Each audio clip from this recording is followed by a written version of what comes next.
suis né dans le village. Mon enfance, mon adolescence s'est passée dans le village. Et j'étais apprenti mécanicien. Et je faisais le voyage tous les jours entre Limoges et Oradour par le tram. Il y avait un tram départemental qui fonctionnait 3 fois par jour, même pendant la guerre. Je partais le matin à 7h, je rentrais le soir à 19h.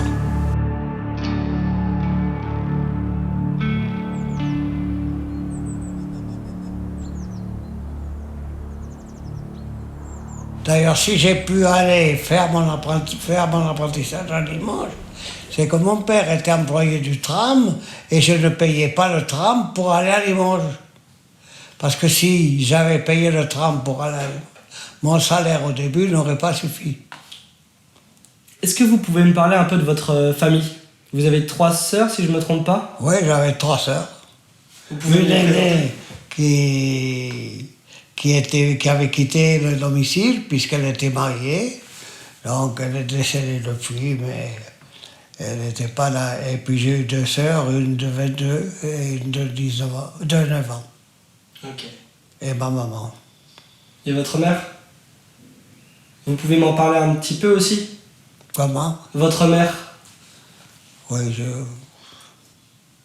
enfin, c'est pas facile, quoi. Faut reconnaître qu'on n'avait pas grand-chose. Le foot, le vélo aujourd'hui, c'est courant. À l'époque, moi, mon premier vélo, je l'ai eu d'occasion. Je l'ai eu, j'avais 14 ans, à mon certificat d'études. Ça a été le cadeau de mes parents à mon certificat d'études. L'homme que vous venez d'entendre s'appelle Robert Hébras. Son nom m'a été inconnu pendant plusieurs années, et pourtant, je connaissais son histoire depuis tout petit. C'est avec le regard d'un petit garçon que j'ai abordé pour la première fois ce lieu, il y a maintenant une dizaine d'années. Au début des années 40, Oradour-sur-Glane est un village rural comme tous les autres. Situé à une vingtaine de kilomètres au nord-ouest de Limoges, on retrouve quelques centaines d'habitants dans son bourg. Oradour se compose principalement de fermes, de cultures, ainsi que d'une ligne de tram qui lui permet une connexion rapide à la grande ville. Comme certains jeunes de son âge, Robert l'utilise pour rejoindre Limoges et travailler en tant que mécanicien dans un petit garage. Loin du front et des combats, la population est peu impactée par les conséquences de la Seconde Guerre. Seule une partie des hommes sont appelés pour rejoindre le combat, ce qui ne sera pas le cas de Robert. Robert n'a alors que 19 ans en juin 1944. Ce qui m'a le plus frappé, moi, c'est que c'est l'affiche de mobilisation générale qui était mise sur toutes les portes de granges, si on peut dire. Et les soldats, les hommes du pays qui partaient prendre le tram pour s'en aller où ils étaient mobilisés. Et vous étiez encore trop jeune à cette époque pour aller à la guerre? Vous étiez trop jeune à l'époque? Ah oui, moi j'étais trop jeune. J'étais trop jeune. Les plus jeunes qui partaient à la guerre, ils avaient quel âge? Les 3/4, c'était des hommes mariés, c'était des personnes qui avaient aux alentours de 20 ans, entre 20 et 40. Hein. Il y avait quand même beaucoup de jeunes. Vous connaissiez peut-être des amis? J'en connaissais beaucoup, oui. Quand je les voyais partir, j'en connaissais beaucoup. Même des plus vieux que moi et tout. Dans un petit village comme ça, quand on y est né, on connaît pratiquement tout le monde. Oradour, c'était loin de la guerre, voilà. C'est Très ça. loin de la guerre. Ben bon, au massacre, le 10 juin 1944, il y avait plus de 50% de personnes d'Oradour qui n'avaient jamais eu un Allemand. Parce que les Allemands ne se promenaient pas. Si on n'allait pas à Limoges, on ne voyait pas de militaires, de soldats allemands. Et vous aviez déjà vu un soldat avant le 10 juin? Des soldats? Ben, je les voyais tous les jours, moi. Je travaillais à Limoges, même dans le garage où je travaillais, on travaillait pour eux. Et si j'étais à Oradour le 10 juin, c'est que ça a été une altercation qui s'est passée entre mon chef d'atelier et un un soldat ou un allemand dans le garage l'après-midi, le vendredi. Après-midi, lorsque je partais, moi, pour prendre mon tram, mon chef d'atelier m'a dit « Reste chez toi demain, t'as bien entendu ce qui se passait, reste chez toi. » C'est pour ça que le samedi, j'étais à Bras-Lourd. Robert est en congé chez lui le samedi 10 juin 1944, après une querelle entre son patron et un soldat allemand. C'est alors l'occasion pour lui de profiter avec ses proches. Vers 14h, un groupe de soldats allemands débarque en voiture blindée, par les différentes entrées du village. Ils sont entre 170 et 200 soldats à encercler les bâtisses. Les hommes, les femmes, ainsi que les enfants sont rassemblés sur la place centrale du village, aussi appelée le champ de foire. Parce que ce qu'il faut bien vous mettre dans la tête, c'est que le 10 juin 1944, personne ne savait rien.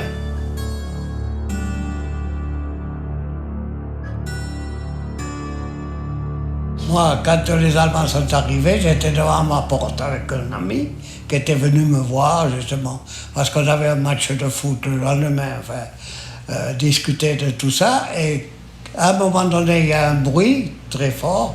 Et dans le virage, j'ai vu arriver 2 véhicules chenillés avec des soldats à l'intérieur. Alors moi, mon camarade me dit, moi j'ai peur, je m'en vais. J'ai dit, qu'est-ce que tu veux qu'ils nous fassent? Je les vois tous les jours, moi, ils ne veulent pas nous manger. De chaque côté de la rue, il y avait un soldat. Il y avait un soldat qui nous disait place, place, place. Alors quand ils sont arrivés, ils nous disaient place. Ma mère était très inquiète. Elle était inquiète que j'étais à la limite pour partir au service obligatoire. Et elle m'a dit, c'est les seules paroles, c'est les dernières paroles qu'on a eues ensemble. Et elle m'a dit, t'aurais bien fait de te cacher parce qu'ils vont t'emmener en Allemagne. Au pire, c'est-à-dire que le pire, les gens de Radeau pensaient qu'ils allaient arrêter des jeunes pour aller en Allemagne.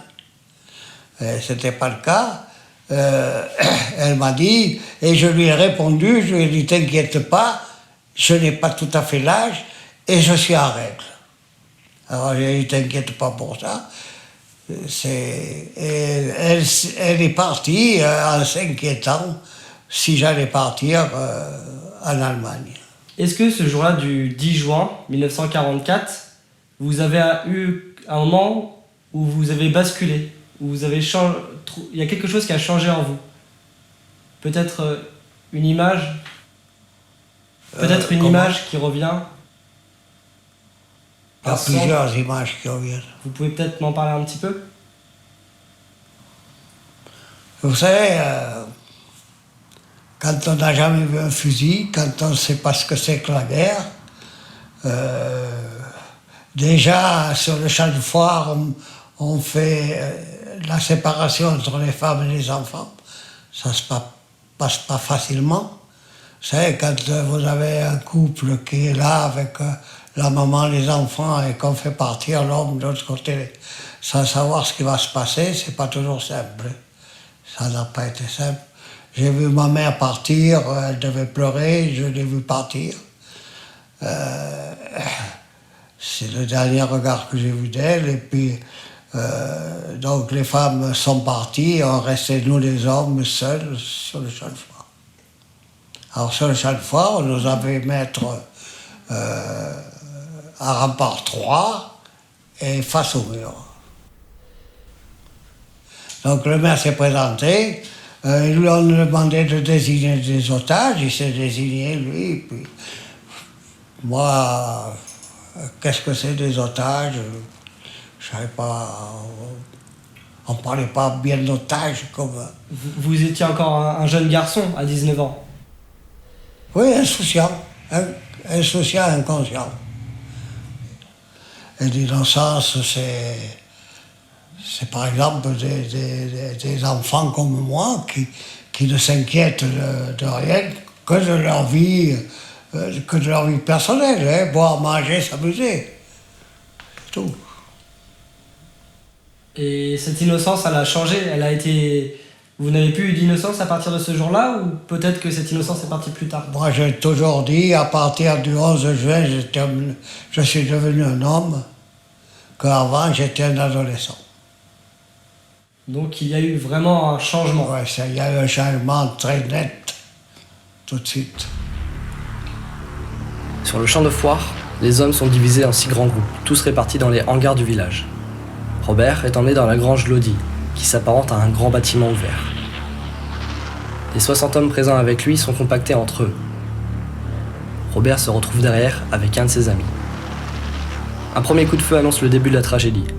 Les hommes sont mitraillés par les soldats SS. Robert est frôlé par les balles et subit quelques blessures superficielles. Il se couche au sol pour se fondre parmi les corps écroulés. Le feu est mis à la grange tandis que Robert doit rapidement trouver une issue. En s'échappant, quelques survivants se trouvent dans les bâtisses. La fuite est longue, dure plusieurs heures pour esquiver les troupes allemandes. Robert, ainsi que les survivants, passent de bâtiment en bâtiment. Le groupe n'emprunte pas les routes pour éviter les représailles, ce qui ne sera pas le cas de M. Poutaro, qui tombera sur des soldats en vadrouille en s'échappant d'Oradour.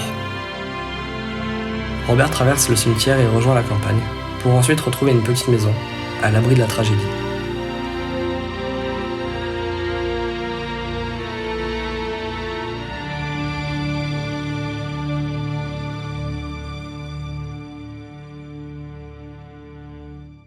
Par exemple, j'ai vu qu'à une certaine période, il y a quelques années, vous parliez encore beaucoup avec des jeunes. Oui, mais il n'y a pas quelques années, ça m'arrive encore. Je suis toujours avec des jeunes. J'ai reçu des milliers de scolaires pendant 30 ans. Je les ai fait visiter le village et après on discutait ensemble de choses, enfin de ce qu'ils avaient vu et ce qu'ils voulaient savoir.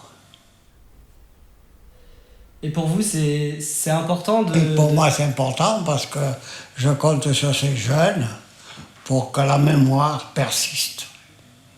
Comme reste encore à ces 643 victimes qui sont dans le cimetière d'Oradour.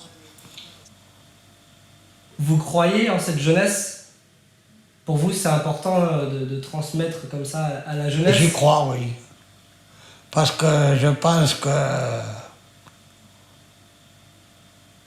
s'il y a 10% des élèves qui ont compris et qui le parleront plus tard, j'aurais fait mon travail. Je ne demande pas que ce soit tous. Mais 10%, ça me suffirait. Et je pense qu'il y en a 10%, il y en a qui m'écrivent encore. Moi, je suis resté longtemps sans famille. J'avais mon père, mais qui était déjà âgé. Et donc, entre-temps, je me suis marié, j'ai eu un fils, et j'ai été dans les affaires très longtemps. Donc, je ne pensais plus à la famille. Je n'ai qu'un garçon, je n'ai qu'un fils. C'était le plus beau jour de ma vie, c'est tout. Et pareil, vous l'avez chouchouté? C'était votre chouchou? Eh bien, malheureusement non, parce que j'avais un emploi, j'étais garagiste et les heures ne comptaient pas, et quand je partais, il dormait encore. Et quand je rentrais des fois le soir, il était couché. Je n'ai pas... Mais on se rattrape maintenant. Voilà. Il n'y a pas de temps perdu. Non.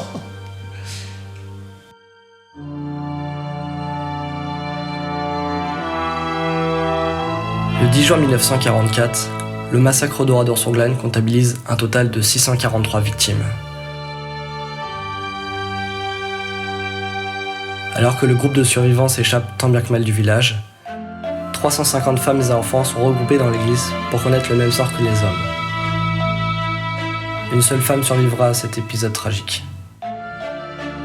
Parmi les victimes, on retrouve Denise et Georgette, les deux sœurs de Robert Hébras, ainsi que sa maman. À l'âge de 96 ans, le dernier rescapé d'Oradour-sur-Glane vit toujours avec des bleus à l'âme, dans l'incompréhension de cet acte, 4 jours après le débarquement en Normandie. Robert Hébras avait 19 ans le 10 juin 1944, comme j'ai 19 ans au moment où je réalise ce témoignage. Cette rencontre unique d'un autre temps m'a permis d'en savoir un peu plus sur ce petit village, sur le drame qu'il a connu et sur les répercussions qu'il a sur les générations futures. Ce dernier regard que je porte à l'histoire de Robert Ebras ainsi que d'Oradon-Sanglan diffère de mon premier regard en tant qu'enfant. J'ai été touché par la volonté de cet homme, dont la vie a basculé en quelques secondes à vouloir transmettre aux jeunes générations un savoir durant près de 30 ans. Cette rencontre fait hommage aux 643 victimes d'Oradon-Sanglan ainsi qu'à leurs familles, pour qui j'apporte un hommage éternel.